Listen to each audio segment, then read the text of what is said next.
So tonight's theme is closure. This is called soda. Little kids don't need closure. You notice that? Well, most little kids don't need Yours truly needed closure. Problem is, for me, closure is a fallacy. So most of the time you can say to a kid, okay, you've had enough Laffy Taffy and bottle caps for one Halloween. Let's put the candy away now. And they'll freak out for a little bit because they're on a sugar high. And they'll call you a meanie and tell you they hate you. And but after that, they'll go play a rousing game of Battleship and it's over.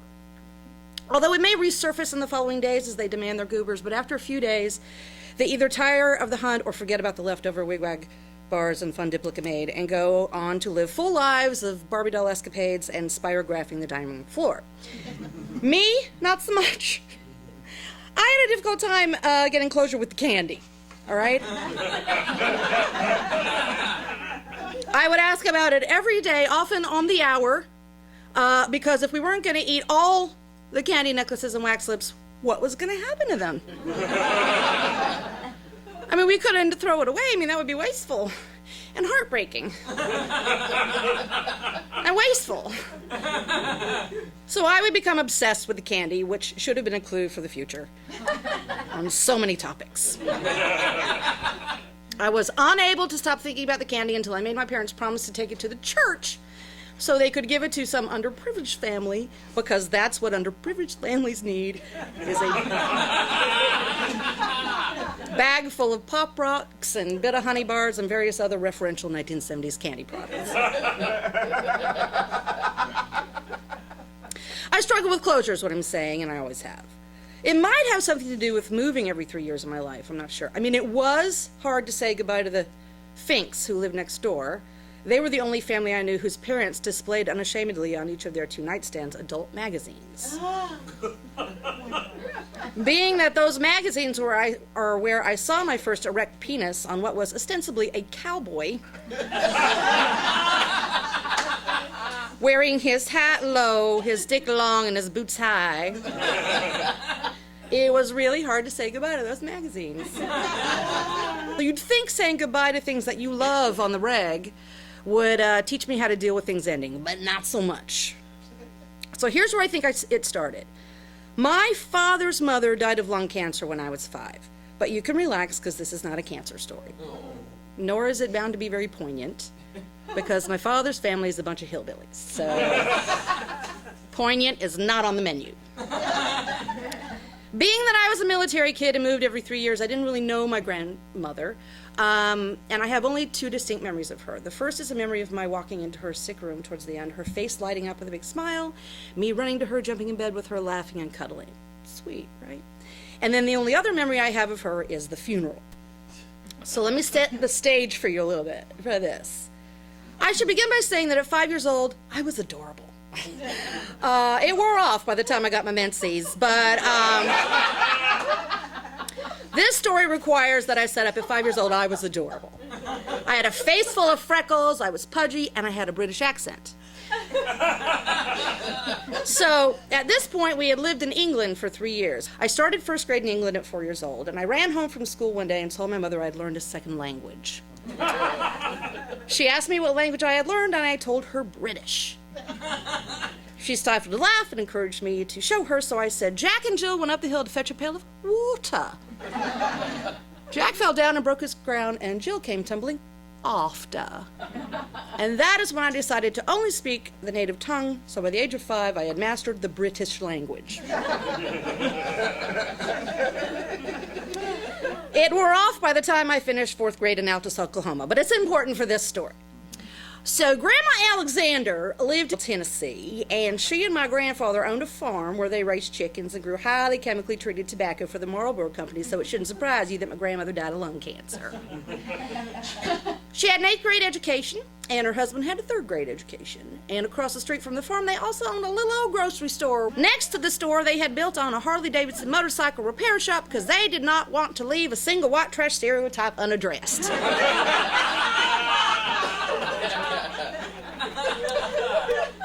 So the first thing I remember about my grandmother's funeral was I had never had a soda pop before that day. I'm sure there was soda pop in England, but only milk was served in schools, and in our house, we drank Kool-Aid and Tang like good patriotic Americans should, motherfucker. So there was a soda vending machine in the side hall of the funeral parlor. It stood right next to the cigarette machine that sold the Marlboro cigarettes whose chemically treated tobacco killed my grandmother, who was laid out in the next room.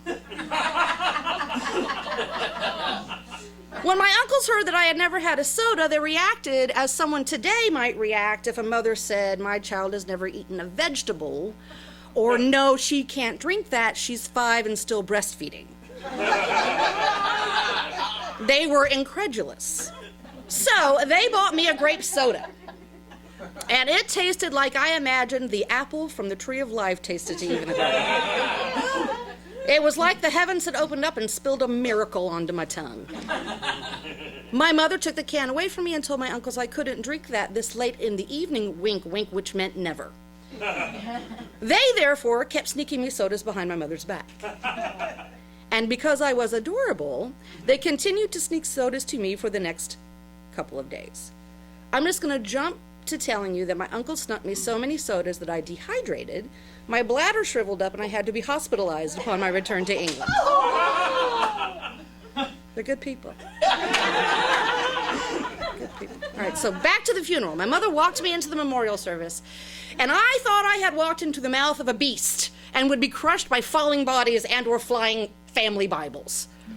There was much lamenting and gnashing of teeth. I should tell you that my parents were Baptists, but they were more of the Protestant kind of Baptists. You know, they were uptight, closed-mouthed, closed-minded, well-behaved, and quietly judgy. Quietly.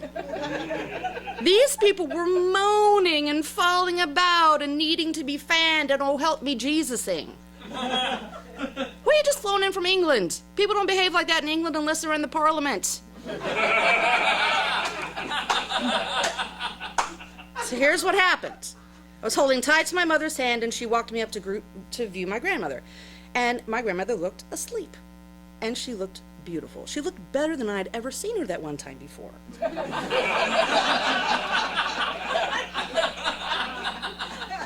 I'd seen a dead cat, and I had seen a dead bird that my cat had killed before it died.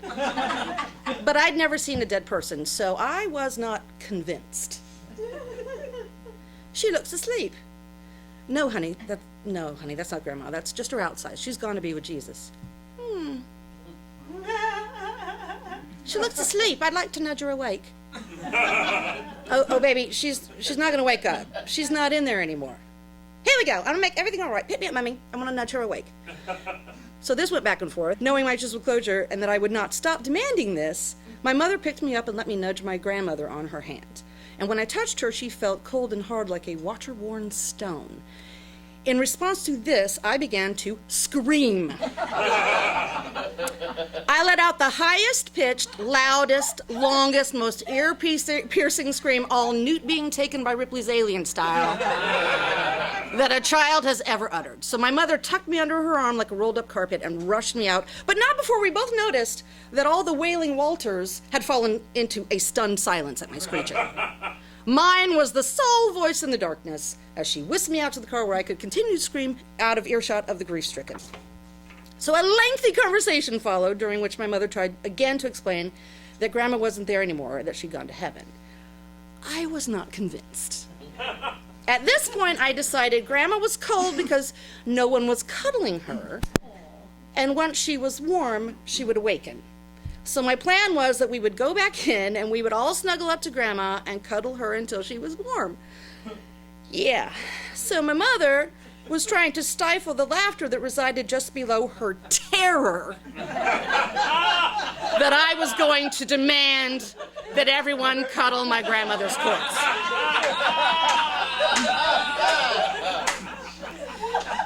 It was clear I was not going to get closure without this plan being executed, and it was also clear that my grandmother was not going to warm up and wake up. So here's what my mother did. She petted my head and said, "Okay, but first, do you want a grape soda?" And that's how I got closure with my grandmother's passing. So I'm not good with closure is what I'm saying, and never have been. And I am of the thinking that I don't get over one thing until another thing can take its place. I'm going on record as saying that I believe closure is a fallacy. We don't lose a priceless thing out of a jewel-encrusted box and then put the lid on the box and throw it away. That would be wasteful and heartbreaking and wasteful. That box is beautiful and has real and emotional value. So it sits empty and difficult to look at as it reminds us of that valuable thing that it once held, until we fill it with something of equal value and can look at it again from a different vantage point. Then, according to my theory, closure happens. So if any of you here tonight are looking for something to put in your box, allow me to suggest grape soda.